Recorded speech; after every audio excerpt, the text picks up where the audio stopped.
दुनिया में प्राचीन काल से ही चित्रकारी और पेंटिंग्स का चलन चला आ रहा है, जिन्हें बनाने का कोई न कोई मकसद या विषय होता है। ऐसी ही एक चर्चित पेंटिंग है मोनालिसा, जिसके रहस्य को सालों से सुलझाया नहीं जा सका है। कहा जाता है कि मोनालिसा की मुस्कान बहुत ही रहस्यमयी है, जो हर एंगल से अलग नजर आती है। लेकिन क्या इस पेंटिंग के मशहूर होने की वजह सिर्फ मुस्कान ही है, या फिर मोनालिसा अपने अंदर कोई अनसुलझे रहस्य को समेटे हुए है? मोनालिसा की रहस्यमयी पेंटिंग। हम जिस पेंटिंग की बात कर रहे हैं उसे इटली के महान दार्शनिक और चित्रकार लियोनार्डो डा विंची ने सन 1503 में बनाकर तैयार किया था। यूं तो पहली नजर में देखने पर इस पेंटिंग में कोई खास बात नजर नहीं आती, लेकिन जैसे जैसे किसी व्यक्ति की नजर मोनालिसा के चेहरे की बनावट और मुस्कान पर पड़ती है, वो पेंटिंग के प्रति मोहित होने लगता है।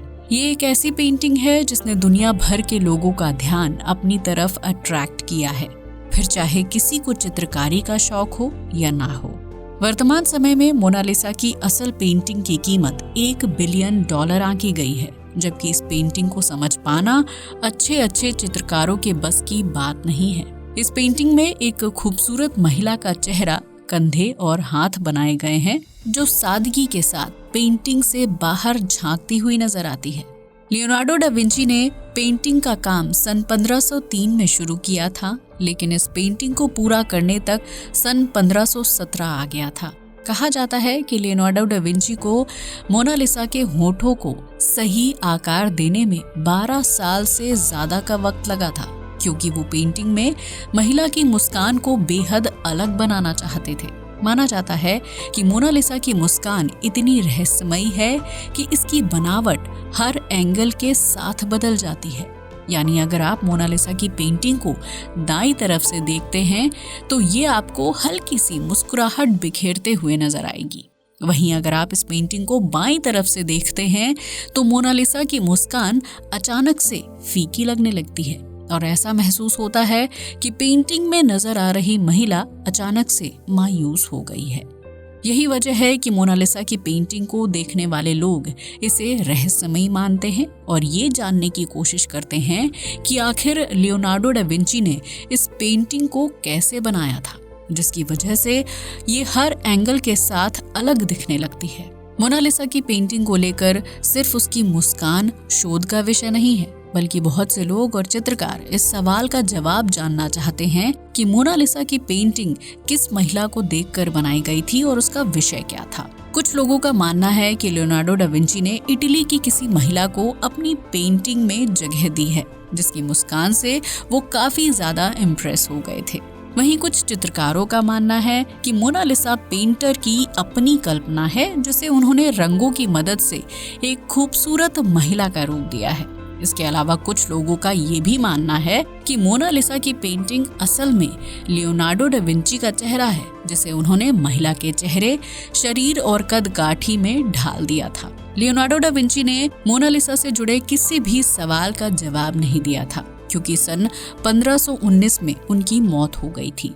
मोनालिसा के चेहरे की मुस्कान और उसका विषय चित्रकारों के लिए एक अनसुलझी पहेली बन गया था, जिसे सुलझाना इतना भी आसान नहीं था। हालांकि इसके बावजूद मोनालिसा की पेंटिंग को लेकर समय समय पर काफी स्टडीज की गई थी, जिसके तहत साल 2000 में हार्वर्ड यूनिवर्सिटी के एक न्यूरो साइंटिस्ट ने मोनालिसा की पेंटिंग की स्टडी की थी। उन्होंने इस स्टडी में बताया था कि मोनालिसा की मुस्कान रहस्यमयी नहीं है और ना ही वो एंगल के साथ बदलती है, बल्कि इस पेंटिंग को खास तरीके से डिजाइन किया गया है, जिसकी वजह से अगर कोई इंसान लंबे समय तक मोनालिसा को देखता है या फिर अलग अलग एंगल से उसकी पेंटिंग को निहारता है तो उसके मूड और देखने के नजरिए में बदलाव आने लगता है। ये बिल्कुल ऐसा है जैसे कोई इंसान शीशे में अपनी शक्ल देखता है। अगर आप सामान्य तौर पर शीशे में अपना चेहरा देखते हैं तो वो ठीक ठाक और नॉर्मल दिखाई देता है, लेकिन अगर आप कुछ देर तक लगातार शीशे में अपनी शक्ल देखते हैं तो चेहरे की बनावट और रंग में परिवर्तन महसूस होने लगता है। मोनालिसा की पेंटिंग के साथ भी बिल्कुल ऐसा ही होता है, जिसके तहत पहली नजर में मोनालिसा मुस्कुराती हुई और दूसरी नजर में बेहद उदास नजर आती है। वहीं कुछ शोधकर्ताओं और एक डॉक्टर का मानना है कि कि लियोनार्डो डा विंची ने जिस महिला के चेहरे को देखकर मोनालिसा की पेंटिंग तैयार की थी, उसके मुंह के ऊपर के 2 दांत टूटे हुए थे और इस वजह से उसके ऊपर के होंठ थोड़े से अलग और अंदर की तरफ दबे हुए दिखाई देते हैं। लियोनार्डो डा विंची ने होठों को हूबहू वही आकृति दी थी, जिसकी वजह से मोनालिसा की मुस्कान रहस्यमयी लगती है, जबकि वो असल में रहस्यमयी है नहीं। हालांकि इस पेंटिंग को लेकर एक दल ऐसा भी है जो ये मानता है कि लियोनार्डो डा विंची मोनालिसा की पेंटिंग को पूरा नहीं कर पाए थे और आज हमारे सामने पेंटिंग की जो तस्वीरें हैं वो अधूरी हैं। यानी मोनालिसा की पेंटिंग कभी पूरी बन ही नहीं पाई थी, क्योंकि लियोनार्डो डा विंची उसके होठों को सही आकार नहीं दे पाए थे और बाद में उनकी मौत हो गई थी। वहीं लियोनार्डो डा विंची की मौत के बाद मोनालिसा की पेंटिंग को फ्रांस के राजा फ्रांसिस प्रथम ने अपने पास रख लिया था और उसे फ्रांस की प्रॉपर्टी घोषित कर दिया था, जिसके बाद साल 1797 में मोनालिसा की पेंटिंग को पेरिस शहर में एक म्यूजियम लुवोर में संरक्षित करके रखा गया था। इसके बाद कई सालों तक मोनालिसा की पेंटिंग आम लोगों की नजरों से गायब ही रही थी, जबकि दुनिया भर के ज्यादातर लोग इस अद्भुत पेंटिंग के बारे में ज्यादा कुछ जानते भी नहीं थे। लेकिन मोनालिसा की पेंटिंग की असल लोकप्रियता साल 1911 में मिली थी, जब लुवोर म्यूजियम से अचानक मोनालिसा गायब हो गई थी। वैसे तो इस पेंटिंग के गायब होने की असल तारीख किसी को पता नहीं थी, लेकिन जिस दिन पेंटिंग के गायब होने की बात आम जनता को पता चली थी, उस दिन म्यूजियम में एक चित्रकार आने वाला था और वो मोनालिसा की पेंटिंग की हूबहू नकल तैयार करना चाहता था, ताकि इस बात का पता लगाया जा सके कि आखिर मोनालिसा की मुस्कान रहस्यमयी क्यों है। लेकिन जब पेंटर म्यूजियम के अंदर दाखिल हुआ और उसने दीवार पर देखा तो मोनालिसा की पेंटिंग गायब हो चुकी थी। इसके बाद पूरे म्यूजियम और पेरिस शहर में मोनालिसा की पेंटिंग चोरी होने की बात आग की तरह फैल गई थी, जबकि पुलिस समेत आम लोगों ने पेंटिंग की तलाश शुरू कर दी थी। इस चोरी की वजह से मोनालिसा का नाम दुनिया भर के न्यूज़पेपर्स पर फ्रंट पेज पर छप गया था, जिसकी वजह से जो लोग इस रहस्यमयी पेंटिंग के बारे में नहीं जानते थे, अब उन्हें भी मोनालिसा में रुचि होने लगी थी।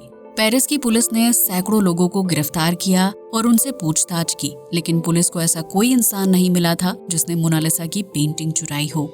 इस तरह लगभग 2 साल का वक्त गुजर गया और पेरिस पुलिस और म्यूजियम के अधिकारी ये मान चुके थे कि मोनालिसा की पेंटिंग उनके पास वापस लौटकर नहीं आएगी। लेकिन साल 1914 में मोनालिसा की पेंटिंग एक बार फिर चर्चा का विषय बनी, जब इटली में पुलिस ने उसे वापस हासिल कर लिया था।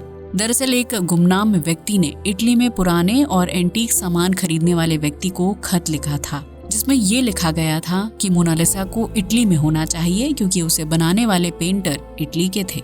इसके बाद उस शख्स ने खत के जरिए पेंटिंग बेचने की कीमत, तारीख और समय तय किया था, जिसे दुकानदार ने मान लिया और उसने पेंटिंग बेचने वाले शख्स को अपनी दुकान पर बुलाया। लेकिन जब वो शख्स दुकान में दाखिल हुआ तो उसे पुलिस ने पकड़ लिया और उसके सूटकेस के अंदर से मोनालिसा की पेंटिंग को जब्त कर लिया गया था। उस व्यक्ति का असल नाम विंचेजो पिरुजा था, जो इटली का एक आर्टिस्ट और म्यूजियम वर्कर था। वो चाहता था कि इटली के चित्रकार की बनाई गई पेंटिंग उनके देश में होनी चाहिए, लिहाजा वो पेरिस के लुवोर म्यूजियम पहुंच गया था। 21 अगस्त 1911 को म्यूजियम में मेंटेनेंस का काम चल रहा था, लिहाजा पिरुजा वर्कर के कपड़े पहनकर म्यूजियम के अंदर दाखिल हो गया और बिना वक्त गंवाए उस जगह पर पहुंचा जहां मोनालिसा की पेंटिंग दीवार पर लटक रही थी। उसने दीवार से पेंटिंग उतारी और उसे अपने कपड़ों के अंदर छिपा लिया, जिसके बाद वो चुपचाप म्यूजियम से बाहर निकल गया था। इसके बाद वो शख्स वापस अपने देश इटली लौट आया और 2 साल तक बिल्कुल शांत रहा, क्योंकि वो पेंटिंग को बेचने के लिए सही समय का इंतजार कर रहा था। जब पिरुजा को लगा कि सही समय आ गया है तो उसने इटली के एक दुकानदार से संपर्क किया था। वो मोनालिसा की पेंटिंग के जरिए पैसे कमाना चाहता था और साथ ही अपने देश की अमानत को वापस लेकर आना चाहता था, लेकिन इसके लिए उसने चोरी जैसे अपराध का रास्ता चुना था, लिहाजा उसे जेल की सलाखों के पीछे जाने से कोई नहीं रोक सकता था। हालांकि पिरुजा अपनी इस चोरी की वजह से इटली का हीरो बन चुका था, क्योंकि उसने लियोनार्डो की पेंटिंग को वापस लाने के लिए अपनी जान खतरे में डाली थी। लेकिन इटली सरकार जानती थी कि ये गलत था, लिहाजा उन्होंने फ्रांस सरकार को पेंटिंग वापस कर दी थी, क्योंकि फ्रांस के राजा ने लियोनार्डो की पेंटिंग को खरीदा था। फ्रांस वापस लौटने के बाद मोनालिसा की पेंटिंग ने दुनिया भर की मीडिया में खूब सुर्खियां बटोरी थी। जबकि इस म्यूजियम में पेंटिंग को सजाकर रखा गया था, वहां पर्यटकों की भीड़ इकट्ठा हो गई थी। आपको ये जानकर हैरानी होगी कि हर साल 1 करोड़ से ज्यादा लोग मोनालिसा की पेंटिंग देखने के लिए लूवोर म्यूजियम जाते हैं, जिनमें से लगभग 75% विदेशी पर्यटक होते हैं। ये पर्यटक मोनालिसा की उसी रहस्यमय मुस्कान को देखने और समझने के लिए आते हैं, जिसे लेकर कई शोधकर्ता और चित्रकार पहले से ही रिसर्च कर रहे हैं। लियोनार्डो डा विंची ने इस पेंटिंग को क्यों और किस मकसद से बनाया था, ये तो कोई नहीं जानता, और ना ही किसी को ये पता है कि मोनालिसा की मुस्कान सच में अगर एंगल के साथ बदलती है या फिर ये हम इंसानों की आंखों का एक धोखा है। वहीं इस पेंटिंग को लेकर एक बड़ा रहस्य ये भी है कि मोनालिसा की आईब्रो नहीं है। कुछ लोगों का मानना है कि विंची आईब्रो बनाना भूल गए थे, तो वहीं कुछ कहते हैं कि मोनालिसा की आईब्रो धूल, मिट्टी और पानी की वजह से गायब हो गई है। तो अब तो आप समझ ही गए होंगे कि क्यों मोनालिसा की पेंटिंग को रहस्यमयी और चर्चित माना जाता है, जिसे लेकर लोगों के मन में कई सवाल उठते हैं, लेकिन उनका जवाब किसी के पास नहीं है। आज के लिए बस इतना ही। जय हिंद दोस्तों।